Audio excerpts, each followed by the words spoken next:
Hello बच्चों, welcome back to my channel Manpreet tutorial. आज का हमारा जो टॉपिक है that is Coulomb's law of electrostatic. Coulomb scientist जिसने चार्ज इन्वेंट करा था, अपने नाम पे उसने यूनिट भी दिया कूलम का। कूलम्स लॉ ऑफ इलेक्ट्रोस्टैटिक का जो स्टेटमेंट है उसमें उसने बोला कि अगर हमारे पास दो चार्जेस हैं Q1 and Q2 placed at certain distance r, तो इन पे जो फोर्स ऑफ अट्रैक्शन या रिपल्शन होगी वो कितनी होगी, वो कूलम्स लॉ ऑफ इलेक्ट्रोस्टैटिक ने हमें बताई। किन किन फैक्टर्स पे वो डिपेंड करता है वो हमें बताया।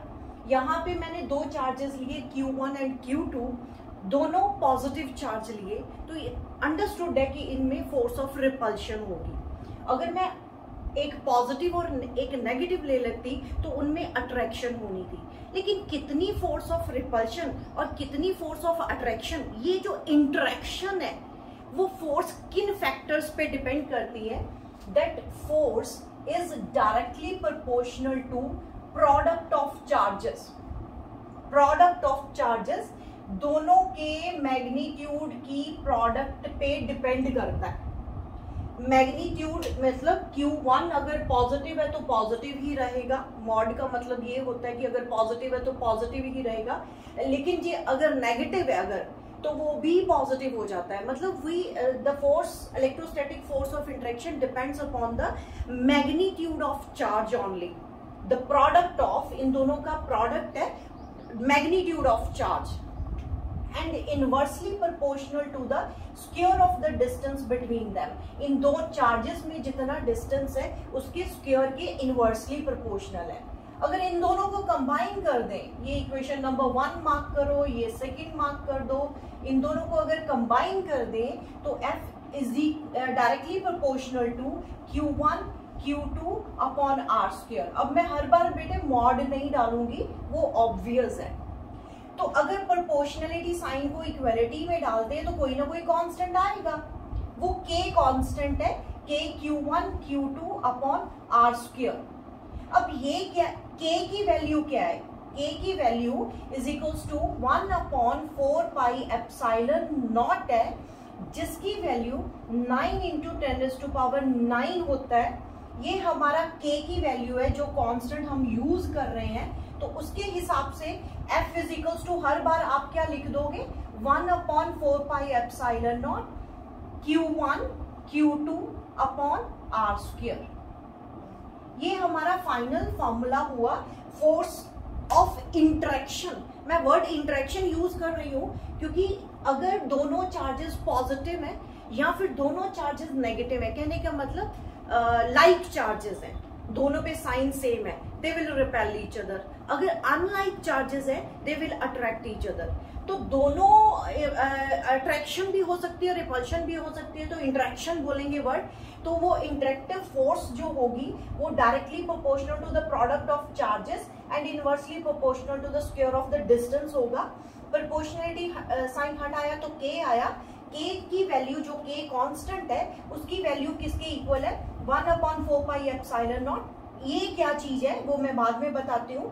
1 upon 4 pi epsilon naught is equals to उसकी वैल्यू 9 इंटू 10⁻⁹ होती है। तो यहाँ पे एप्सिलॉन नॉट क्या है, this is absolute permittivity of free space. Absolute permittivity of free space. अब मैम ये क्या चीज होती है, ये बेटे एक अनदर कांस्टेंट है। फ्री स्पेस का मतलब होता है एयर और वैक्यूम के लिए ये एप्लीकेबल है। यहाँ पे एप्सिलॉन नॉट जो है, तो ये डिपेंड करता है, अगर आप मीडियम चेंज कर दोगे तो वैल्यू ऑफ K चेंज हो जाएगी। तो अभी तो सिर्फ इतना समझना है, बाकी मैं डिटेल में ये मैं एप्सिलॉन नॉट की डिटेल बताऊंगी नेक्स्ट लेक्चर में। फिलहाल सिर्फ इतना ही समझना आपको कि force of electrostatic force of interaction जो होगी उसका ये बेसिक फॉर्मूला है कूलम्स लॉ के अकॉर्डिंग। ये फॉर्मूला आपको लर्न करना है। ओके, नोट करो इसको।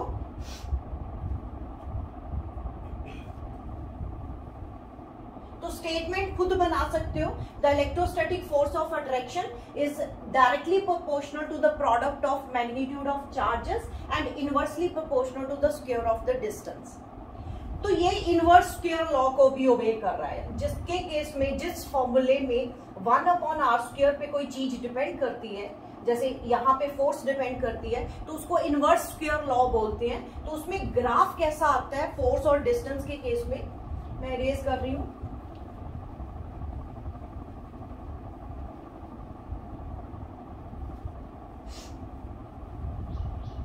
इनवर्स स्क्वायर लॉ, तो कहने का मतलब ये हुआ बेटे कि अगर मेरा ग्राफ बनाऊं, मैं ग्राफ यहाँ पे फोर्स में और डिस्टेंस पे, तो आपका ग्राफ ऐसे जाएगा।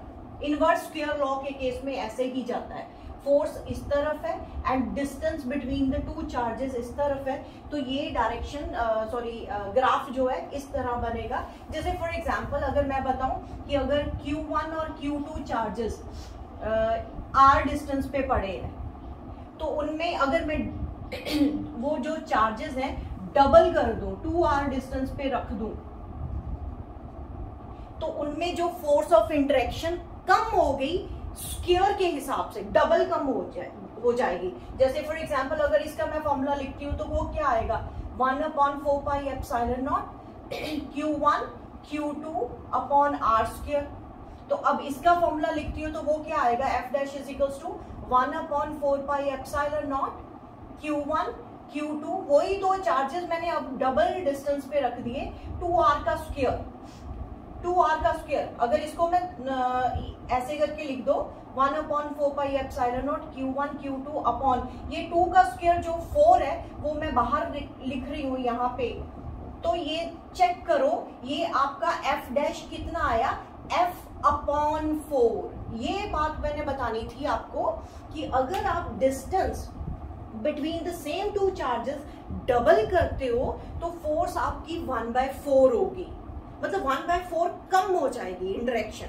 अगर उल्टा करते हैं तो अगर मैं इसका डिस्टेंस r/2 कर देती हूं तो 4 टाइम्स बढ़ जाएगी। यहाँ पे Q1 एंड यहाँ पे Q2, मैंने इससे डिस्टेंस उसका आधा कर दिया, तो चेक कर सकते हो अगेन। तो यहाँ पे तो ये वाला केस हो गया फर्स्ट केस, इसको मैं फर्स्ट लिख देती हूँ। तो सेकंड केस जब मैंने आधा कर दिया उसका डिस्टेंस, तब क्या हुआ, f' इज इक्वल टू क्या आ रही है, 1/4πε0 Q1 Q2 अपॉन r/2 का स्क्वायर, r/2 का स्क्वायर, ये नीचे वाला 2 स्क्वायर होके ऊपर आ जाएगा, तो you get the answer 1/4πε0 Q1 Q2 upon r², और मल्टीप्लाइड हो गया 4, उलट के ऊपर चले जाएगा। ये कितनी वैल्यू है, ये f वैल्यू है, तो हमारी इस बार f' is equal to 4 times f आ गई। पॉइंट टू बी नोटेड कि अगर आप डिस्टेंस बढ़ा रहे हो डबल, तो फोर्स कम हो जाएगी, दूर होने से इंटरेक्शन कम होती है, फोर्स कम होगी 4 टाइम्स। एंड अगर कर रहे हो नजदीक, यानी आप हाफ कर रहे हो, तो फोर्स 4 टाइम्स बढ़ेगी, इंटरेक्शन और हो जाएगी, ज्यादा बढ़ जाएगी। नोट करो इसको फटाफट।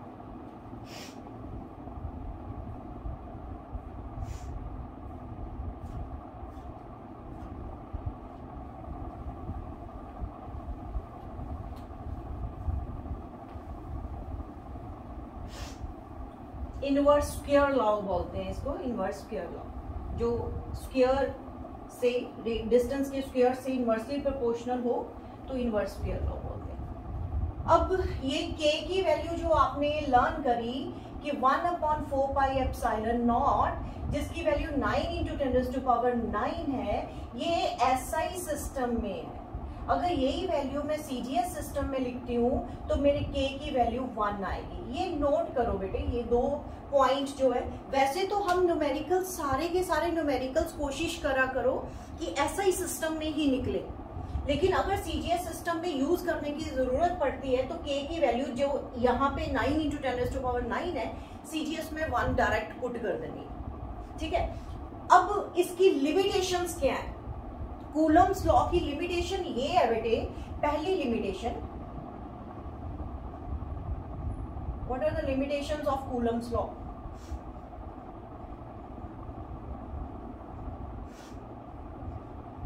पहली बात,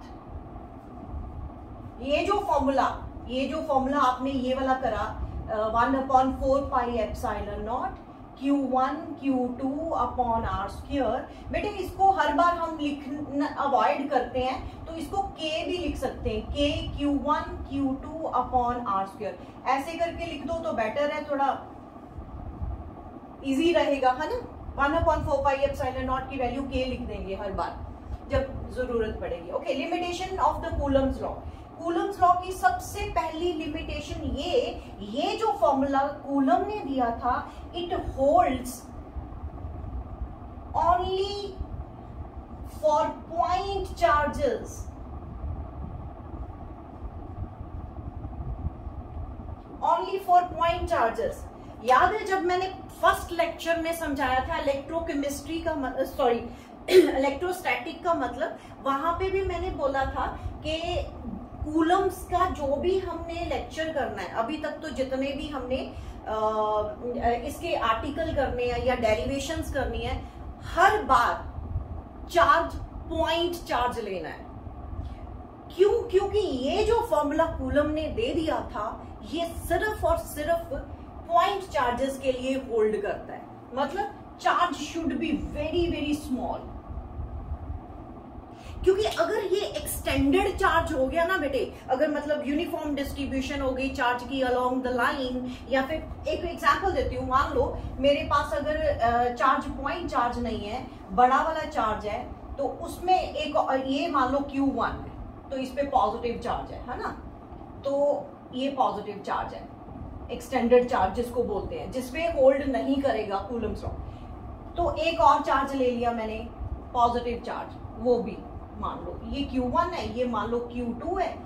तो जब इनको पास लेके आते हैं ना बेटे, जब इनको पास लेके आते हैं तो इनकी जो डिस्ट्रीब्यूशन है वो यूनिफॉर्म रहती नहीं, पहली बात।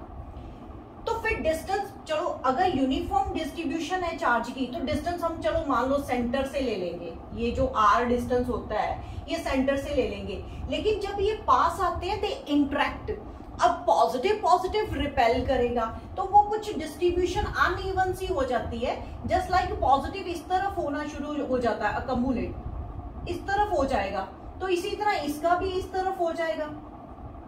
तो ये नॉन यूनिफॉर्म डिस्ट्रीब्यूशन के कारण क्या हुआ कि इनका सेंटर या इनका डिस्टेंस हम क्या लें, तो वो डिस्टेंस सस्पेंस ही क्रिएट करता है कि यहां से यहां, यहां से यहां क्या करना है। जब ये एक्सटेंडेड चार्जेस हैं, मतलब बड़ी बॉडी पे चार्ज है, रॉड पे चार्ज हो सकता है, स्फीयर पे चार्ज हो सकता है, सर्कल पे चार्ज हो सकता है, हमें नहीं चाहिए वो, क्योंकि कूलम लॉ कहता है भाई मेरा फॉर्मूला इन पे एप्लीकेबल नहीं होता। इसकी ये जो प्रॉब्लम थी ना, हर बार पॉइंट चार्ज और रेस्ट चार्ज। सेकंड लिमिटेशन भी बेटे, second limitation, it holds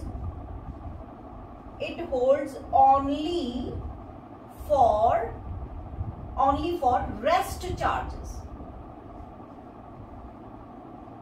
rest charges, point charges and rest charges, मतलब जितने फॉर्मूले कूलम निकाल रहा है ये दो कंडीशन अप्लाई करके ही निकाल रहा है। क्योंकि मैंने पहले भी बताया कि अगर हमारे फिजिक्स की कोई ब्रांच है जिसमें हम पॉइंट चार्ज या रेस्ट चार्ज लेके चलते हैं, उसको हम इलेक्ट्रोस्टैटिक बोलते हैं। तो कर भी हम इलेक्ट्रोस्टैटिक रहे, स्टैटिक का मतलब होता है रेस्ट।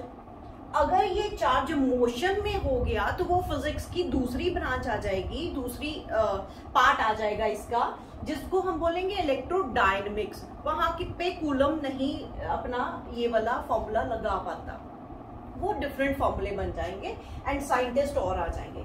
ये जो लिमिटेशन थी पॉइंट चार्ज वाली, ये एप्लीकेबल पॉइंट चार्ज पे ही होगा और रेस्ट चार्ज पे भी होगा। लेकिन एक चीज और, मतलब एक चीज और कर सकते हैं बेटे, ये जो मान लो हमारे पास बड़ा चार्ज है, अगर बहुत दूर से देखें, मान लो मेरे पास आगे जाके मैंने आर्टिकल करवाना है, उस पे मैंने ये चीज अप्लाई करवानी है कि एक यूनिफॉर्म डिस्ट्रीब्यूशन चार्ज किया ऑन द रिंग। मान लो अगर उस रिंग को मैं बहुत दूर से देखूं बहुत दूर से, तो तो वो रिंग मुझे रिंग नहीं दिखाई देगी, एक पॉइंट चार्ज की तरह दिखाई देगी। तो कहने का मतलब अगर R distance is very large as compare to the size of the charge, तो पॉइंट चार्ज की तरह बिहेव कर देगा और वहां पे ये फॉर्मूला एप्लीकेबल हो जाएगा। ठीक, अब ये दो लिमिटेशन। तीसरी लिमिटेशन ये थी कि अगर आर की वैल्यू लेस देन 10⁻⁻15 मीटर हो तो ये फॉर्मूला एप्लीकेबल नहीं है। 10⁻⁻15 ये न्यूक्लियस का, याद हो आपको, न्यूक्लियस का जो रेडियस होता है या साइज होता है वो अप्रोक्सीमेटली ये होता है। एटम पता है ना, एटम बहुत छोटे छोटे साइज के होते हैं। पेन की टिप पे हम करोड़ों एटम्स रख सकते हैं, इलेक्ट्रॉन, प्रोटॉन, न्यूट्रॉन, तो उसका जो साइज है वो बहुत छोटा होता है। कहने का मतलब ये माइक्रोस्कोपिक पे नहीं लगेगा। ठीक है, वैसे तो माइक्रोस्कोपिक पे लग रहा है, लेकिन उसने एक लिमिटेशन दे दी कि 10⁻⁻15 से छोटा आर हुआ तो ये एप्लीकेबल नहीं होगा। ओके, नोट करो इसको।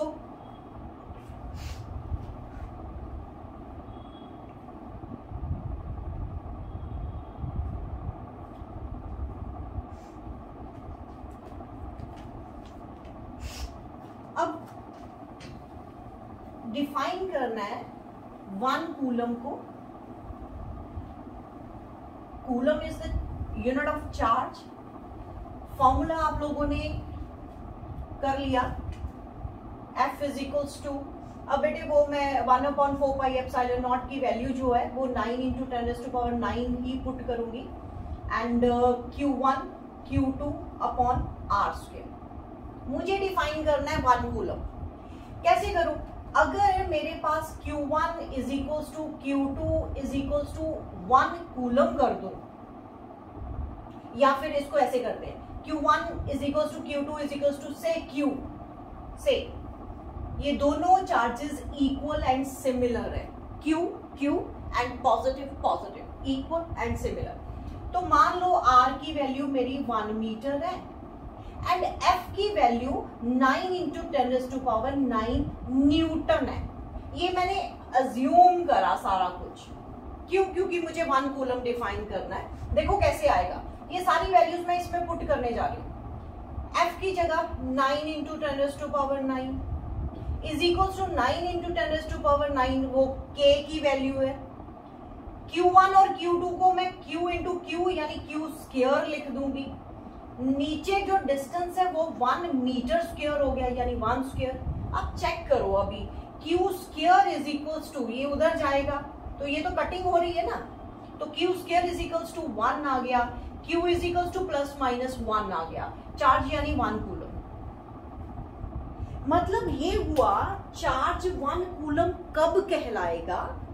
जब दो similar and equal charges placed 1 meter distance apart and experience a force of 9 × 10⁹ Newton, then the charge is said to be 1 coulomb. State करें, स्टेटमेंट लिखते हैं, charge is said to be 1 coulomb when two similar and equal charges placed at distance 1 meter apart and experience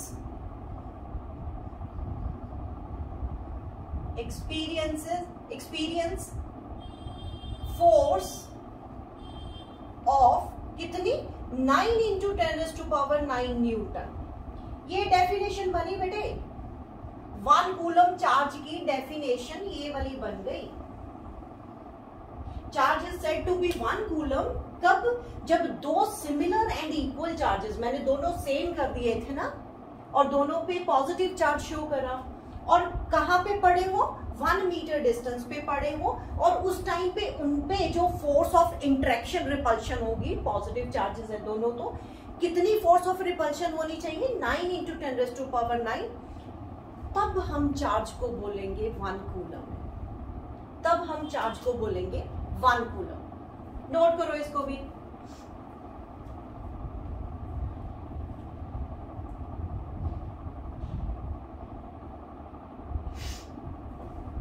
okay,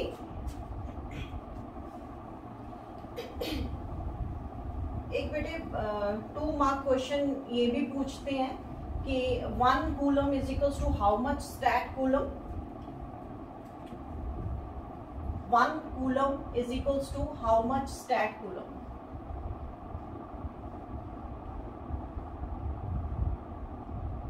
ये हमने निकालना है, ठीक है। मैंने एक चीज आपको नोट करवाई थी, वो याद रखना बस। एसआई सिस्टम में के की वैल्यू यानी 1/4 पाई एप्सिलॉन नॉट की वैल्यू क्या आ रही है? 9 इंटू 10⁻⁹। एंड सीजीएस सिस्टम में मैंने क्या बोला? के इज इक्वल्स टू 1 है। ये बात दिमाग में रखनी है आपको। तो ऐसे करते हैं कि लेट कर लेते हैं कि 1 coulomb is equals to n stat coulomb. 1 coulomb is equals to n stat coulomb मान लेते हैं। तो अब फोर्स इज इक्वल्स टू कितना हुआ? F इज इक्वल्स टू, जब मैं सीजीएस सिस्टम में लिखूंगी तो सीजीएस सिस्टम में क्या हुआ? अगर मैं एसआई सिस्टम में लिखती हूं तो फोर्स इज इक्वल्स टू क्या हुआ? 9 इंटू 10⁻⁹ यानी के की वैल्यू, Q1 और Q2 1 coulomb into 1 coulomb divided by 1 metre का स्क्वायर। मतलब F is equals to 9 into 10⁻⁹ newton. ये मैं फर्स्ट इक्वेशन मार्क कर रही हूं। समझ आया कि मैंने क्या करा? एसआई सिस्टम में फोर्स का फॉर्मूला लिखा, सीधी सी बात। एसआई सिस्टम में कूलम होता है, एसआई सिस्टम में के की वैल्यू 9 इंटू 10⁻⁹ होती है, एसआई सिस्टम में डिस्टेंस को हम 1 मीटर में मेजर करते हैं। अब यही बात मैं सीजीएस सिस्टम में करती हूँ। सीजीएस सिस्टम में F इज इक्वल्स टू के की जगह मैं 1 लिखूंगी, ये मैंने बताया था। कूलम मैंने कंसिडर करा हुआ है ये वाला कि 1 coulomb is equals to n stat coulomb, तो उसके लिए मैं यहाँ पे n इंटू n कर दूंगी। मीटर की जगह आपका 100 सेंटीमीटर होगा, जिसका मैं स्क्वायर करूंगी। तो क्या हुआ? तो F इज इक्वल्स टू आपके पास आया n स्क्वायर अपॉन 10⁻⁴। ये मेरा डाइन में है। +1 स्टैंडर्ड में आप लोगों ने पढ़ा हुआ है फोर्स का जो ऐसा यूनिट है वो न्यूटन है, और फोर्स का जो सीजीएस सिस्टम में वो डाइन है। और हमें ये भी पता है कि 1 newton is equals to 10⁵ dyne होता है ना बेटे? 1 newton is equals to 10⁵ dyne होता है। अब मैं क्या करूंगी? इन दोनों इक्वेशंस को कंपेयर करूंगी, दोनों तरफ डाइन बना देना। मैंने यहां पे करती हूं, नोट कर लो बेटे, यहां पे करती हूं इसको। ये इक्वेशन कंपेयर करने जा रही हूं मैं। 9 इंटू 10⁻⁹ जो न्यूटन में था, इसको मैं चलो पहले लिख लेते हैं, n square upon 10⁴ dyne. 10⁴ dyne. अब न्यूटन के मैंने डाइन बनाने, क्योंकि मैं सीजीएस सिस्टम में जा रही हूं, तो न्यूटन में क्या करेंगे? 9 इंटू 10⁻⁹ इंटू 10⁵ डाइन कर दिया। इधर भी मैंने, उस तरफ था n स्क्वायर अपॉन 10⁴। ठीक है बेटे, मुझे क्या चाहिए? n, तो आप इसको उस तरफ ले जाओ। n square is equals to किसके इक्वल आ गया? 9 इंटू 10⁻⁹ प्लस 5 14, 14 प्लस 4 18। तो n यहां पे क्या आ जाएगा? 3 इंटू 10⁻⁹। कहने का मतलब n क्या माना था मैंने? n stat coulomb. तो इसका मतलब 1 कूलम इज इक्वल्स टू कितना आ गया? 3 इंटू 10⁻⁹ स्टैट कूलम। ये हमने रिलेशन डिराइव कर दिया। ये बोर्ड का क्वेश्चन 2 नंबर में कई बार पूछ लेते हैं, इसलिए इसको नोट करो इसको और समझो इसको।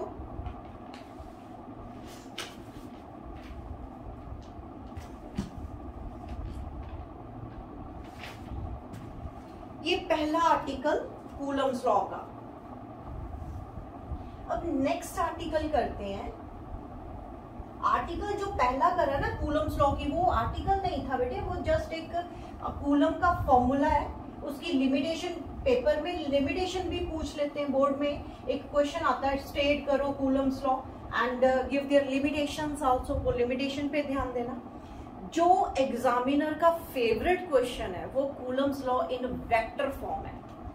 Coulomb's law of electrostatic in vector form, vector form. अब वेक्टर चैप्टर की डिटेल हमने पढ़ी +1 में। +1 का जो टॉपिक है वेक्टर वाला चैप्टर जो है, उसमें एक जहां जहां जरूरत पड़ेगी वो मैं बताती जाऊंगी, लेकिन एक पहले ही स्टेप समझा देती हूँ। किसी भी वेक्टर को रिप्रेजेंट करना है तो उसकी दो चीजें हमें पता होनी चाहिए। एक तो उसका मैग्नीट्यूड, एक उसकी डायरेक्शन। जिन्होंने तो +1 स्टैंडर्ड में सीरियसली पढ़ा है वेक्टर चैप्टर को, उनको तो पता होगा, उनके लिए तो ये बड़ा इजी सा है। जो स्किप कर गए हैं, या क्या बोलूं, अब +1 नॉन सीरियस लेते हो आप लोग, तो ये ए क्या है, ये उसका मैग्नीट्यूड है। एंड ए कैप वो यूनिट वेक्टर है। यूनिट वेक्टर का काम क्या होता है, जो उस वेक्टर की डायरेक्शन बताता है। तो मुझे अगर यहां से ए कैप चाहिए तो मुझे क्या करना पड़ेगा, ए वेक्टर अपॉन ए। ये मैंने इस आर्टिकल में यूज करना है, इसलिए मैं बता रही हूं। एक और चीज है कि ट्राइंगल लॉ के अकॉर्डिंग हमारे पास, जैसे मान लो मेरे पास एक ए वेक्टर इधर है एंड बी वेक्टर इस तरफ है, तो इसका रिजल्टेंट हमने निकालना है इस तरफ। तो वो कैसे आएगा, R = A vector plus B vector. ये ट्राइंगल लॉ हमने +1 स्टैंडर्ड में पढ़ा हुआ है। मान लो इसमें से अगर मुझे B चाहिए तो B वेक्टर कैसे आया, R वेक्टर में से A वेक्टर माइनस करके आया, है ना। B अगर निकालना है तो A उधर जाके माइनस कर दो। अगर A वेक्टर मुझे चाहिए तो रिजल्टेंट में से आपको B वेक्टर को माइनस करना है। ये थोड़े से टिप्स हैं जो आपको समझने पड़ेंगे इस आर्टिकल को समझने के लिए वेक्टर फॉर्म में। अब ये आर्टिकल मैं करवाती हूं। मान लो मेरे पास ओरिजिन से, ये ओरिजिन है, यहां पे एक मैं चार्ज रख देती हूँ Q1 और यहां पे रख देती हूँ Q2। ठीक। एक और पॉइंट नोट करना है, जो वेक्टर ओरिजिन से स्टार्ट होते हैं उनको हम पोजीशन वेक्टर बोलते हैं। तो ये वाला मेरा वेक्टर जो O से लेके ये पॉइंट और ये वाला पॉइंट, ये पॉइंट मैं A मेंशन कर दूंगी यहां पे, तो आपको ये A पॉइंट रखना है एंड ये वाला B पॉइंट रखना है। ये यहां पे लिख देती हूँ A पॉइंट और ये यहां पे लिख देती हूँ B पॉइंट। ठीक है जी।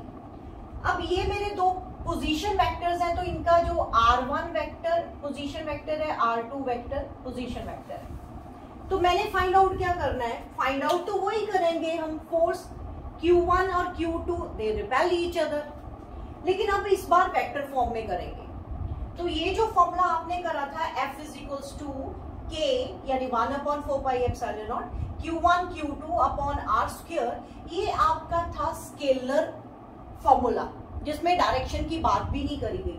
लेकिन अब इस बार मैंने वेक्टर फॉर्म लगाना है। वेक्टर की फॉर्म में दोनों फोर्सेस लगाएंगे। कैसे, अब Q1 पे Q2, सबसे पहले तो मैं ये दे दूं कि Q1 पे Q2 फोर्स लगाता है इस डायरेक्शन में, जिसको मैं लिखूंगी F2 के ऊपर 1 ने फोर्स लगाई इस डायरेक्शन में। इसी तरह यहां पे लगाएंगे फोर्स, वो क्या होगा, 1 पे 2 फोर्स लगा रहा है। कहने का मतलब अगर मैं मेंशन कर दूं यहां पे, तो अगर F12 है तो उसका मतलब क्या हुआ, force on charge, force on charge Q1 due to Q2,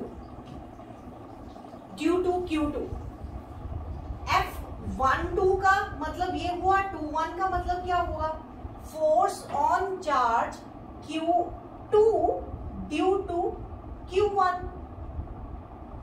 confuse मत होना, सिर्फ इसको अंडरस्टैंड करो। 1 पे फोर्स लगा रहा है Q2, 1 के ऊपर फोर्स लगाई Q2 ने तो वो 1 2 हो गई, 2 के ऊपर 1 ने लगाई तो वो 2 1 हो गई। ये मैंने मेंशन कर दिया, इसमें कोई कंफ्यूजन नहीं होनी चाहिए, कोई कंफ्यूजन नहीं होनी चाहिए। अब मुझे पोजीशन वेक्टर, इसका जो यूनिट वेक्टर है, यहाँ पे मैंने बताया था ना, किसी भी इस फोर्स की डायरेक्शन बताने के लिए मुझे एक यूनिट वेक्टर चाहिए, जैसे ये वाला। इसी तरह इस फोर्स की डायरेक्शन को एक्सप्लेन करने के लिए या बताने के लिए, उसकी डायरेक्शन बताने के लिए मुझे यूनिट वेक्टर चाहिए। तो यूनिट वेक्टर क्या लूंगी मैं, इसकी डायरेक्शन में Q1 से Q2 की तरफ जो यूनिट वेक्टर है उसको मैं मेंशन करूंगी R1 से 2 की तरफ, R1 कैप, इस डायरेक्शन में। याद रखना, अब ध्यान से देखो, जब R1 2 कैप क्या है, it is the unit vector जो कहां से कहां तक है, Q1 से स्टार्ट हुआ Q2 की तरफ होगा। अब देखो बेटे, मैं आपको आर्टिकल करवा रही हूँ वेक्टर फॉर्म में, तो वेक्टर फॉर्म में डायरेक्शन बतानी होती है। डायरेक्शन हमें किसी भी वेक्टर की कौन बताता है, यूनिट वेक्टर। तो वो यूनिट वेक्टर है इस फोर्स का, वो मुझे बताना है। पहले मैं मेंशन कर देती हूँ, R1 2 cap is the unit vector, कहां से कहां तक है, is the unit vector from Q1 to Q2। मतलब ये वाला जो यूनिट वेक्टर है वो Q1 से Q2 की तरफ है, इस डायरेक्शन में। इसी तरह मेरा R21 कैप होगा, वो मेरा यूनिट वेक्टर है फ्रॉम Q2 to Q1। ये समझ लो बस एक बार, बाद में कुछ इतना रह नहीं जाएगा। इसमें ही मोस्टली स्टूडेंट कंफ्यूज होते हैं कि हमें बताना है कि ये फोर्स F1 2 क्या है, force on charge Q1 due to Q2, and 2 1 कौन सी है, चार्ज Q2 पे Q1 जितनी फोर्स लगा रही है। और यूनिट वेक्टर्स, अब मुझे देखना ये है, यूनिट वेक्टर्स जो है वो मैं मान लो यहाँ पे मैं लिखने जा रही हूँ F12 वेक्टर। F12 वेक्टर जो फोर्स है उसका जो मेरा फॉर्मूला होगा वो होगा 1/4 pi epsilon not Q1 Q2 upon. अब मुझे ये डिस्टेंस भी देना है इस डायरेक्शन में। पहले मुझे ये बताओ, ये फोर्स की डायरेक्शन में यूनिट वेक्टर कौन सा है, F12। इसकी डायरेक्शन में यूनिट वेक्टर होगा R21 कैप, इस डायरेक्शन में होगा। तो इसका मतलब मुझे इसकी डायरेक्शन बताने के लिए यहाँ पे 2 1 कैप लगाना पड़ेगा और नीचे R21 का स्क्वायर लिखना पड़ेगा। ध्यान देना ये वाला पॉइंट, R21 वेक्टर जो है वो किसके इक्वल है, R21 वेक्टर की बजाय आप पहले कैप ही लिख देती हूँ। R21 cap is equals to आपका होगा R21 vector upon R21 magnitude उसका। ये जैसे ये है, ध्यान से देखो मैंने क्या बताया हुआ है, किसी भी यूनिट वेक्टर को लिखना तो कैसे लिखते हैं, उसका वेक्टर डिवाइडेड बाय उसका मैग्नीट्यूड। अब मुझे R21 कैप लिखना था, उसका वेक्टर अपॉन उसका मैग्नीट्यूड। एंड सिमिलरली तो दूसरा भी तो ऐसे ही होगा, दूसरा भी तो बेटे ऐसे ही होगा ना। फिर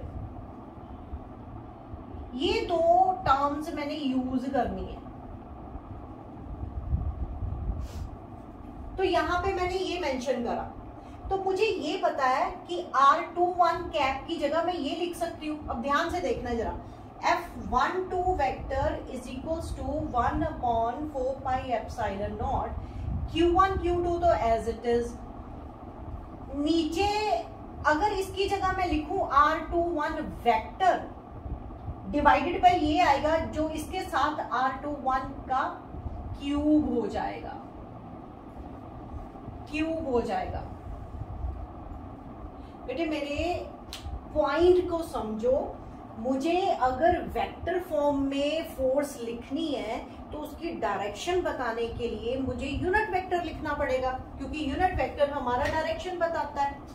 तो मैंने क्या करा, F12 वेक्टर की डायरेक्शन में, F12 वेक्टर की डायरेक्शन में यूनिट वेक्टर कौन सा है, 2 1।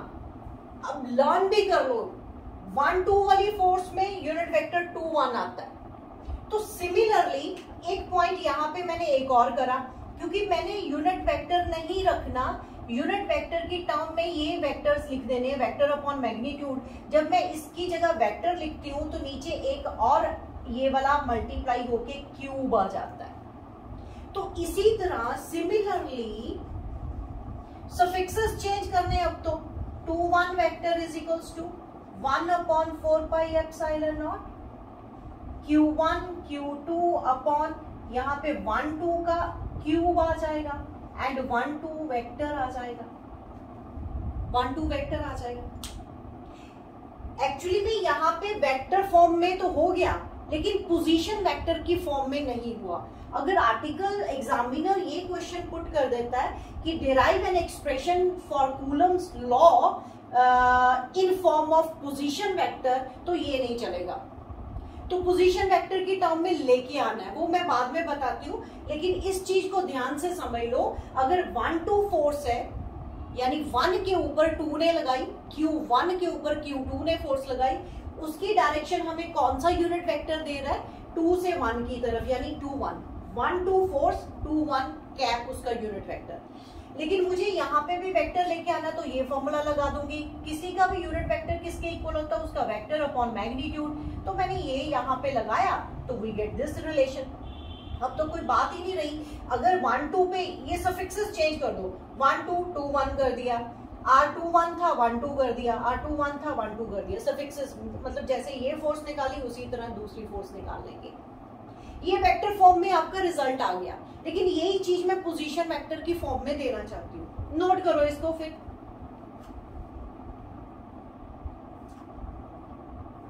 नोट कर लिया? ओके।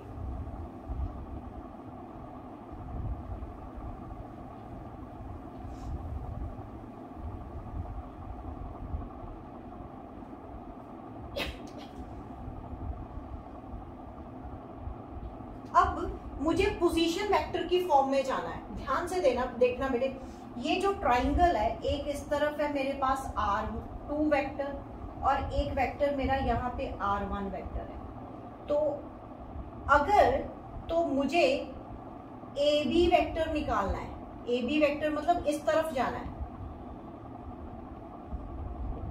अगर मुझे AB वेक्टर निकालना है यानी इस तरफ जाना है, तो मैं लिखूंगी दिस माइनस दिस, यानी R2 vector minus R1 vector. AB भी नहीं बोलती बेटे, AB वेक्टर मेरा इस तरफ वाला जो यूनिट वेक्टर वो ये लिख देती हूँ, R12 वेक्टर जो है, आप ऐसे लिखो। R12 वेक्टर को मैं क्या लिखूंगी, R12 वेक्टर मेरा इस तरफ है, इस तरफ वाले को मैं लिखूंगी कैसे, R2 vector minus R1 vector, ऐसे। और इसी तरह R21 वेक्टर को मैं कैसे लिखूंगी, R21 वेक्टर मेरा इस तरफ है, उसमें ये माइनस ये करेंगे, R1 vector minus R2 vector. Point पकड़ में आ रहा है कि नहीं आ रहा? ये एक्चुअली में मैं ट्राइंगल लॉ ही लगा रही हूँ। +1 स्टैंडर्ड में जो हम लोग कर चुके हैं वो ट्राइंगल लॉ ही लगा रही हूँ बेटे मैं। अगर मेरा यहाँ से इस तरफ मैं जा रही हूँ, इस तरफ वाला मेरा यूनिट वेक्टर कौन सा है, R12। अगर R12 मैंने लिखना है इस तरफ वाला, तो दिस माइनस दिस हो जाएगा, एंड अगर R21 लिखना है तो दिस माइनस दिस हो जाएगा। तो अब फॉर्मूला क्या बन गया फोर्स का?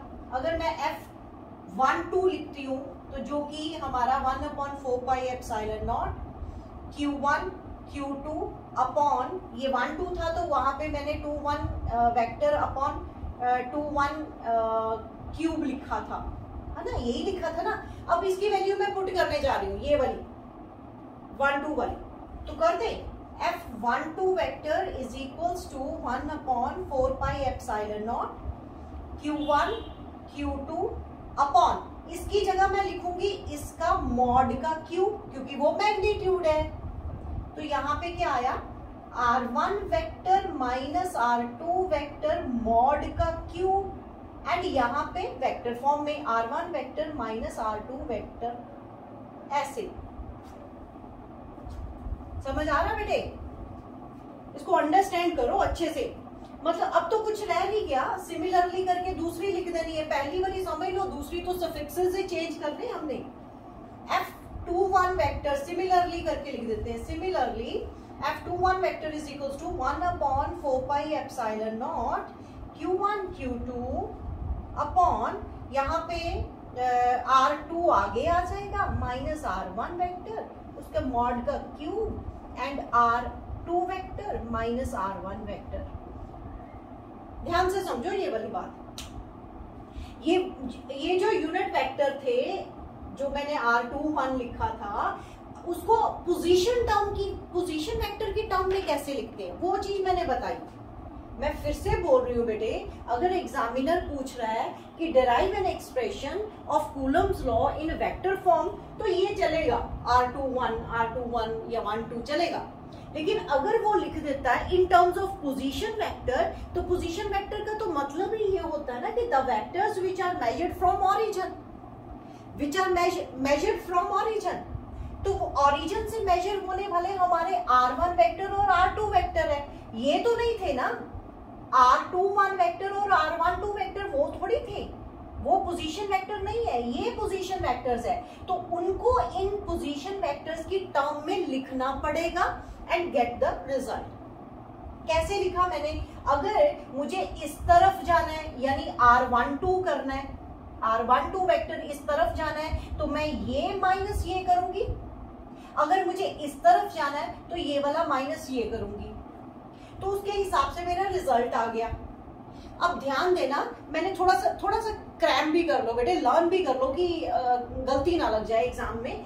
अगर फोर्स F12 है तो यूनिट वेक्टर 21 आया था, लेकिन अगर पोजीशन वेक्टर की टर्म में आना है तो F12 है तो यहाँ पे R1 माइनस R2 है, सेम हो गया।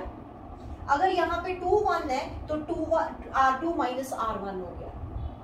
इसमें उल्टा सफिक्स आ रहा है क्योंकि यूनिट वेक्टर उलट डायरेक्शन में था ना, उसकी डायरेक्शन में R21 की डायरेक्शन में R12 है, R12 की डायरेक्शन में R21 है। लेकिन जब हम पोजीशन वेक्टर की टर्म में कर रहे हैं तो F12 को यहाँ पे R1 माइनस R2 आ रहा है, F21 के केस में R2 माइनस R1 आ रहा है, मतलब सेम आ गए। इनको लर्न करने का ये तरीका भी है, ठीक है। ये प्लीज आर्टिकल को अच्छे से रिटर्न करके देखना, इसका कंसेप्ट समझना, क्रैम मत करना, अंडरस्टैंड करो इसको, राइट। ये आपका थर्ड आर्टिकल कंप्लीट होता है। अब मैंने वेक्टर फॉर्म की जो इंपॉर्टेंस है, कूलम की तो लिमिटेशन बता दी, पेपर में यही आती है, state Coulomb's law, give their limitations.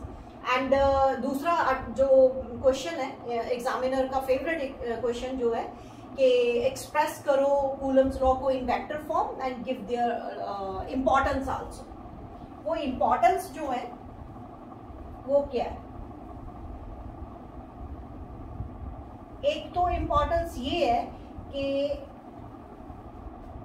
Vector form वाली मैं फिर से लिखने जा रही हूँ बेटे, F12 vector is equals to 1/4 pi epsilon not Q1 Q2 upon R, यहाँ पे 21 का स्क्वायर और R21 कैप लिखा, अभी मैंने यूनिट वेक्टर की फॉर्म में लिखा। तो इसी तरह दूसरा भी लिखना चाहती हूँ मैं, 21 vector is equals to 1/4 pi epsilon not Q1 Q2 upon R12 का स्क्वायर एंड R12 का कैप। ये मैंने क्यों लिखा? द रीजन इज दैट मैं आप लोगों को बाकी सब कुछ, ये मैग्नीट्यूड सेम है, ये सारा सेम है, आपको इतना पता बेटे R12 या 21 का जो मैग्नीट्यूड है वो सेम है, मॉड सेम है, याद है। ये डिस्टेंस कौन सा था? Q1 से Q2 वाला डिस्टेंस, ये उसी डिस्टेंस की बात कर रहे हो, इधर से मेजर कर लो या उधर से मेजर कर लो, है तो वो डिस्टेंस सेम ही है, magnitude is same, direction different थी। तो डायरेक्शन इसकी डिफरेंट है। अगर मेरे पास R21 कैप है तो उसको नेगेटिव ऑफ R12 कैप लिखूंगी। मैग्नीट्यूड सेम है, don't bother about the magnitude, यहां से डिस्टेंस मेजर कर लो या यहां से मैग्नीट्यूड मेजर कर लो, दे आर सेम। लेकिन अगर डायरेक्शन की बात है यूनिट वेक्टर की बात है, अगर r12 इस डायरेक्शन में है तो r21 इस डायरेक्शन में, they are equal and opposite बोल सकते हैं। तो उसके हिसाब से ये फोर्सेस भी इक्वल एंड ऑपोजिट आ रही हैं। F12 vector is equal to minus of F21 vector. तो कहने का मतलब फिर न्यूटन इससे पूछता है, भाई कूलम क्या न्यूटन थर्ड लॉ लगता है इस पे? तो कूलम बोलता है बिल्कुल जी लगता है। एक्शन और रिएक्शन इक्वल एंड ऑपोजिट यहाँ पे लग रहा है। तो कहने का मतलब कूलम का ये जो वेक्टर फॉर्म वाला था, it obey Newton's third law. For every action there is equal and opposite reaction. कहने का मतलब अगर दो चार्जेस हैं, उन पे अगर फोर्स रिपल्शन है या अट्रैक्शन है, जितनी ये फोर्स इस पे लगाएगा उतनी ही फोर्स ये उधर लगाएगा, लेकिन इक्वल तो होंगी लेकिन ऑपोजिट होंगी। मतलब एक अगर एक्शन कहलाया, दूसरा उसका रिएक्शन कहलाएगा। एक तो इंपॉर्टेंस इसकी ये वाली थी, फर्स्ट इंपॉर्टेंस वेक्टर फॉर्म की कि it obeys the Newton's law. And दूसरी इंपॉर्टेंस ये थी, ये जो इलेक्ट्रोस्टैटिक फोर्सेस ऑफ इंटरेक्शन है, ये सेंट्रल फोर्सेस है। सेंट्रल फोर्सेस, ये पहली इंपॉर्टेंस है बेटे। ये सेकंड इंपॉर्टेंस ये कि they are central forces. Central forces का मतलब क्या हुआ कि ये लाइन ज्वाइनिंग द चार्जेस पे ही लगेगी। कहने का मतलब अगर मेरे पास दो चार्जेस हैं Q1 और Q2, तो इस पे फोर्स लाइन ज्वाइनिंग पे ही लगेगी। अगर रिपल्शन हो रही है तो इसी लाइन के अलोंग, अगर अट्रैक्शन हो रही है तो भी इसी लाइन के अलोंग। ये नहीं है कि इधर उधर लग जाएगी। जैसे ग्रेविटेशनल फोर्स है वो सब जगह लगती है, वो सेंट्रल फोर्सेस नहीं होती।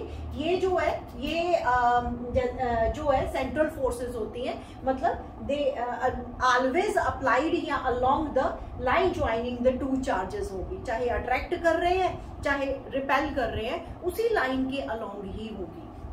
ठीक है बेटे, ये इसकी टू लिमिटेशंस है, सॉरी नॉट लिमिटेशन, इंपॉर्टेंस है। ओके, मैं इरेज करने जा रही हूं।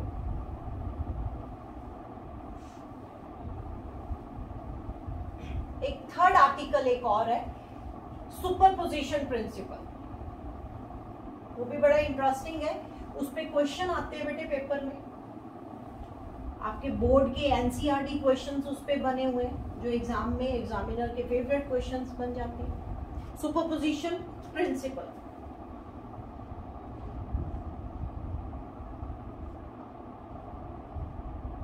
Superposition principle.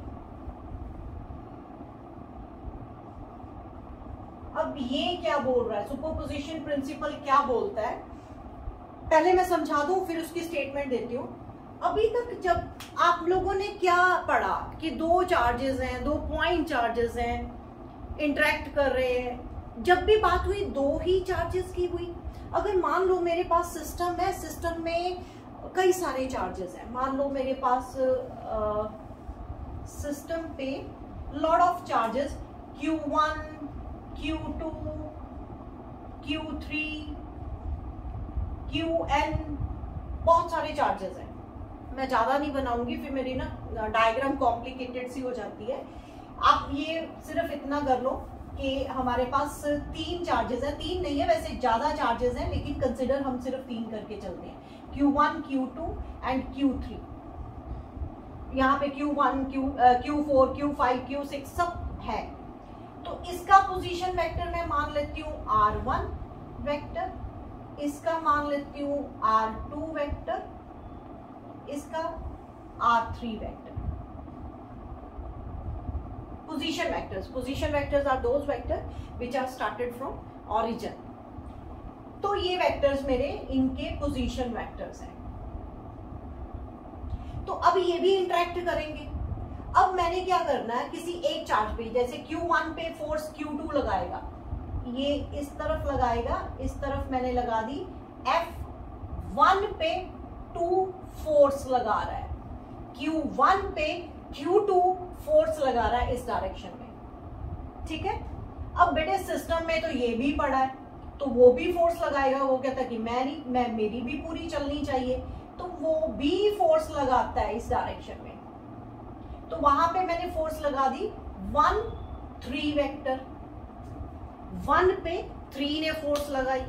ध्यान से समझो, अभी मैं इस टाइम पे Q1 पे जितने भी सिस्टम में चार्जेस, वैसे मैंने 3 ही बनाए हैं लेकिन और भी सिस्टम में चार्जेस है, Q4 अगर यहाँ पे तो वो भी फोर्स लगाएगा, Q5 है तो वो भी लगाएगा, लेकिन मेरी डायग्राम कॉम्प्लिकेटेड ना बन जाए इसलिए मैंने सिर्फ 3 ही रखे हुए हैं। Q1 पे बाकी सारे चार्जेस फोर्सेस लगा रहे हैं, 1 पे 2 ने लगाई इस तरफ, 1 पे 3 ने लगाई इस तरफ। तो सुपरपोजिशन प्रिंसिपल क्या बोलता है, कहता है कि किसी पर्टिकुलर चार्ज पे जो फोर्सेस लगती हैं, total force of that charge is equals to the vector sum of individual forces. कहने का मतलब ये हुआ कि अगर मैंने force on charge Q1 F1 लिख देती हूं, ये मेरी force on charge Q1 due to all other charges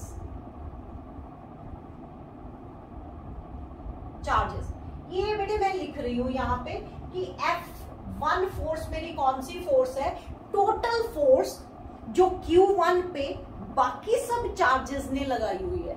तो सुपरपोजिशन प्रिंसिपल क्या बोलता है, कहता है वो जो फोर्स होगी Q1 पे जो लगी है that is vector sum of other charge forces individually जो लग रही है। जैसे 1 पे 2 ने लगाई, 1 पे 3 ने लगाई, 1 पे 4 ने लगाई जो मैंने डायग्राम में नहीं बनाया हुआ, एंड सो ऑन। 1 पे n ने लगाई, 1 पे n ने लगाई।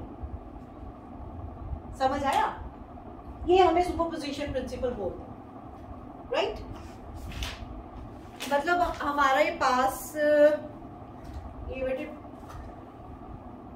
LE करो इसको, हमारे पास कहने का मतलब ये हुआ कि सुपरपोजिशन प्रिंसिपल को अगर मैंने स्टेट करना है तो इसकी स्टेटमेंट लिखो जरा। Total force on any charge, अभी मैंने एनी चार्ज Q1 माना हुआ है, any charge, total force on any charge due to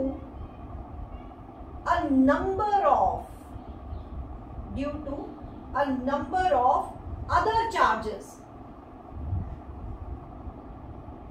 due to number of other charges, वो रेस्ट पे होने चाहिए, कूलम्स लॉ रेस्ट पे ही एप्लीकेबल है, is the vector sum of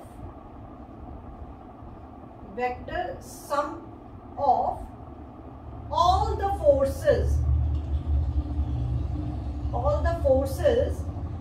on that charge due to other charges.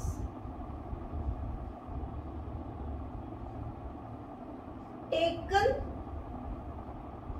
one at a time. कहने का मतलब क्या है बेटे, ये डेफिनेशन जो है इसको अंडरस्टैंड करो कि total force on any charge, वो एनी चार्ज मैंने Q1 माना, due to the number of other charges Q2, Q3, Q4, Q5, Qn, सब क्या कहां पे होने चाहिए, रेस्ट पे, क्योंकि कूलम्स लॉ का जो फॉर्मूला है वो रेस्ट पे ही लगता है। किसके इक्वल है, इज द वेक्टर सम, ये मैंने तभी पहले लिख दिया, is the vector sum of all the forces on that charge Q1 पे due to the other charges taken one at a time. मतलब ऐसे नहीं है कि सारे के सारे चार्जेस एकदम से फोर्सेस लगानी शुरू कर दी, अकेले अकेले चार्ज की फोर्स हम निकालेंगे। एक चीज और ध्यान देना कि अगर Q1 और Q2 की जो इंटरेक्शन है या जो फोर्स है उस पे बाकी चार्जेस की प्रेजेंस इफेक्ट नहीं करेगी। हाईलाइटेड पॉइंट है, इसको नोट करना। अगर Q2 पे Q1 पे फोर्स लगा रहा है F12, तो उस टाइम Q3 की प्रेजेंस उसको इफेक्ट नहीं करेगी। जब Q3 इस पे फोर्स लगाता है तो Q2 की जो फोर्स होगी या उसकी प्रेजेंस जो होगी वो इफेक्ट नहीं करेगी। इसीलिए ये बोला जाता है due to other charges taken one at time. मतलब ये इनका जो रिलेशन है, जो इंटरेक्शन है, वो इंडिविजुअल है। इसकी इंटरेक्शन अलग से, इसकी इंटरेक्शन अलग से, तो ये एक दूसरे पे इफेक्ट नहीं डाल रही इंटरेक्शंस ये वाली। तो मेरे पास ये फॉर्मूला आ गया, ये स्टेटमेंट के अकॉर्डिंग, सुपरपोजिशन प्रिंसिपल के अकॉर्डिंग ये फॉर्मूला, मतलब vector sum of the forces आ गया। नोट करो इसको फटाफट। अब मुझे इसका एक्सप्रेशन लिखना है, बेटे। स्टेटमेंट चलो यहां पे लिखती हूँ। अब मुझे F1 निकालनी, तो F12 अभी मैंने सिखाया आपको वेक्टर फॉर्म कैसे लिखते हैं। F12 वेक्टर अगर मैंने लिखना तो 1/4 pi epsilon not Q1 Q2 upon, मुझे पोजीशन वेक्टर की टर्म में लिखना है क्योंकि मुझे पोजीशन वेक्टर्स ही पता है इस टाइम पे। तो कैसे लिखूंगी, R अगर 1 2 है तो कैसे लिखूंगी, R1 vector minus R2 vector के मॉड का क्यूब, और यहाँ पे R1 vector minus R2 vector. ये देखो ऐसे लिखा था ना पिछले आर्टिकल में, लर्न करना पड़ेगा बेटे। इसी तरह F13 लिखना है तो सेकेंड वाली 1 3 है, 1 पे 3 ने फोर्स लगाई तो वो भी लिख देते हैं 1/4 pi epsilon not Q1 Q3 divided by R1 minus R3 mod का cube and R1 minus R3, तो एंड सो एन तक ले जाओ। तो इन सब का प्लस करना है, कर देते हैं। F1 इज इक्वल्स टू किसके इक्वल आ जाएगा, 1/4 पाई एप्सिलॉन नॉट, ये बाहर निकाल लेते हैं, सम करेंगे तो बाहर निकाल लेते हैं। वैसे तो Q1 भी कॉमन आ रहा है, उसको भी निकाल सकते हो। Q1 बाहर निकाल लो, सब में Q1 है, अंदर क्या क्या रह रहा है, R1 vector minus R2 vector, नीचे R1 vector minus R2 vector का मॉड का cube, plus R1 vector minus R3 vector, नीचे R1 vector minus R3 vector के मॉड का क्यूब एंड प्लस सो। ये आपकी total force on Q1 due to all other charges find out होगी। ठीक है, जो सुपरपोजिशन प्रिंसिपल ने बोला था। तो ये Q1 पे मैंने फोर्स सारी निकाली, तो ये Q2 पे भी निकाल सकते हैं, बिल्कुल निकाल सकते हैं।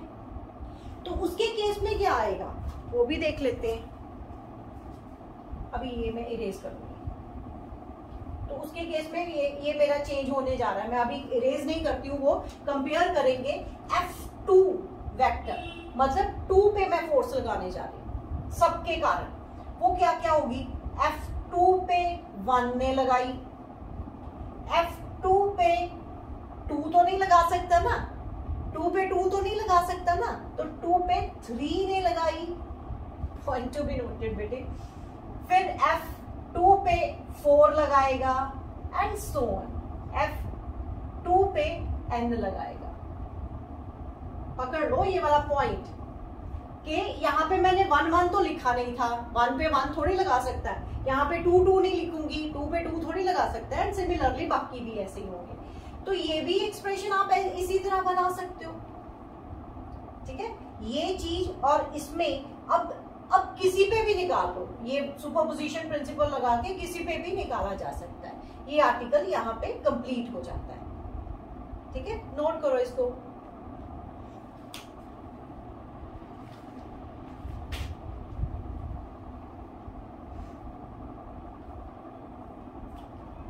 ओके, ये बेटे सुपरपोजिशन की सुपरपोजिशन प्रिंसिपल की जो डेफिनेशन है, और डेफिनेशन जो है वो मोस्टली फ्रीक्वेंटली पूछ लेता है 1 मार्क 2 मार्क में, लेकिन वेक्टर फॉर्म वाला जो आर्टिकल है वो उसका फेवरेट क्वेश्चन है एग्जामिनर का, वो काफी बार आ जाता है।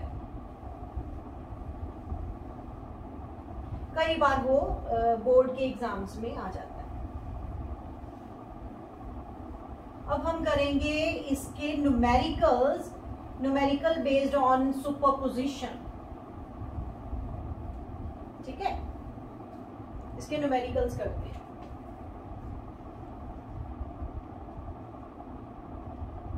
Numericals based on superposition principle, उसमें हम लेंगे पॉलीगन। अब सुपरपोजिशन प्रिंसिपल ने तो 2 से ज्यादा चार्जेस की ही बात करी, जब करी तो वो दो चार्जेस पे नहीं लिमिटेड रहा, 3, 4, 5 n नंबर ऑफ चार्जेस वो सिस्टम में लेके आ रहा है, तो पॉलीगन लेंगे।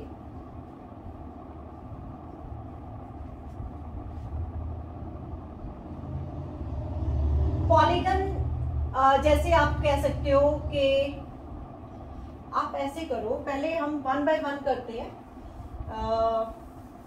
ट्राइंगल पे लेते हैं बेटे। मान लो फाइंड द, मैं क्वेश्चन लिखती हूं, to find the net force, to find the net force on, net force at the centre of, at the centre of, मैं सब इकट्ठे करवाऊंगी, एट द सेंटर ऑफ, पहले पे ट्राइंगल कर देते हैं,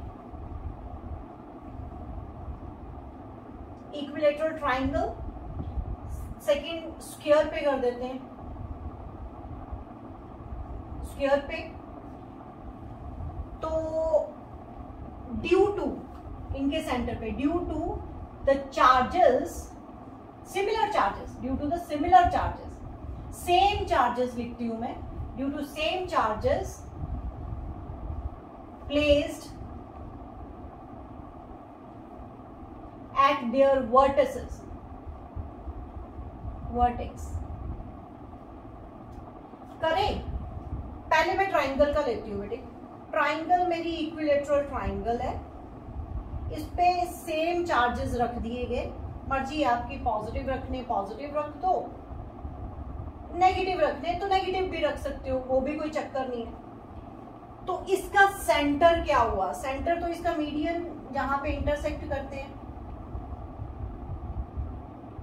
यही होगा ना बेटे। तो इक्वेटर ट्राइंगल का जो सेंटर है वो मुझे ये वाला मिल गया।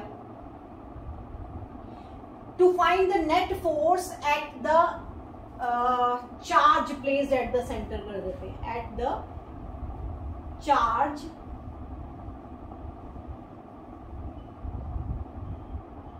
प्लेस्ड एट सेंटर, ठीक है। मैंने चार्ज रखना पड़ेगा, फोर्स ऑफ इंटरेक्शन निकालनी, तो कोई भी चार्ज यहां पे रख दो, कैपिटल क्यू रख दो, चलो कैपिटल क्यू रख लो। अब यहां पे फोर्स, ये इस पे फोर्स ऑफ रिपल्शन लगाएगा, तो इस तरफ ये पॉइंट मेंशन कर देती हूँ, ए बी सी, तो इस तरफ वाली मेरी फोर्स हुई एफ ए। अब ये वाला जो है वो इस तरफ लगाएगा, तो वो मैं बोल देती हूँ एफ बी, और ये वाला इस तरफ लगाएगा एफ सी। वैसे तो कोई भी एक रेगुलर पॉलीगन हो, चाहे ट्राइंगल, चाहे स्क्वायर, चाहे पेंटागन, हेक्सागन, कुछ भी रेगुलर होनी चाहिए, मतलब उनकी साइड इक्वल होनी चाहिए। उस टाइम उसके सेंटर पे जितना मर्जी चार्ज रख दो, सारे कॉर्नर्स पे यानी वर्टिसेस पे चार्ज सेम होने चाहिए। जैसे यहाँ पे मैंने सेम रखे, तो सेंटर पे नेट फोर्स 0 ही आनी चाहिए, सेंटर पे नेट फोर्स 0 ही आनी चाहिए। तो ये निकाल भी सकते हैं, निकालें 1 बाय 1 निकाल के मैं प्रूव कर देती हूँ कि F A is equals to, पहले एफ ए निकालें, F A is equals to ये वाली और ये वाली फोर्स की बात कर रहा है, K लिखूंगी, अब 1/4 पाई एप्सिलॉन नॉट को K लिखूंगी, Q into capital Q, and इनमें जो डिस्टेंस है वो डिस्टेंस निकाला जा सकता है। मान लो ये मेरा डिस्टेंस x है, क्योंकि सबका ही फिर x होगा ना बेटा, ये वाला डिस्टेंस x निकाला जा सकता है, बड़े आराम से निकाला जा सकता है, लेकिन है इक्वल। मुझे इतना पता है कि है इक्वल, मतलब ये अगर मैं पॉइंट O लेती हूँ तो मेरा यहाँ पे O से लेके A तक, O से लेके B तक, O से लेके C तक सब डिस्टेंस मैंने x मान लिए, तो इन दोनों में x स्क्वायर, ये मेरा FA आ गया। इसी तरह एफ बी करते हैं, वो के, वो भी तो इतना ही होगा, चेक करो। एफ बी, क्यू और क्यू में डिस्टेंस एक्स है, क्यू और क्यू उसका मैग्नीट्यूड है चार्जेस का, तो एफ बी भी उतना हुआ, एफ सी भी उतना ही होगा, के Q capital Q upon x Q. अब आप पूछोगे मैम ये जीरो कैसे है, नेट फोर्स जीरो कैसे है, वो भी देख लेते हैं। आपका इक्विलेटरल ट्राइंगल में जो एंगल है, एंगल बिटवीन देम वो 60 होता है, ठीक है जी। एंगल बिटवीन देम इज 60, तो एंगल इक्विलेटरल ट्राइंगल में आप सबको पता है कि वो 60 डिग्री एंगल होता है। ये इक्विलेटरल मैंने मेंशन भी करी थी, ये 60 है। लेकिन अब ध्यान से देखो मेरी डायग्राम में क्या है, एक फोर्स इस तरफ है, एक फोर्स इस तरफ है और एक फोर्स इस तरफ है, ऐसे ही है ना। एफ ए इधर बना देती हूं मैं, एफ बी इधर बना देती हूँ एंड एफ सी इस तरफ बनाया हुआ है। अब मुझे ध्यान से सोच के देना, ये वाला एंगल 60, ये भी एंगल 60, तो पूरा एंगल कितना हुआ 120, यहां पे 120।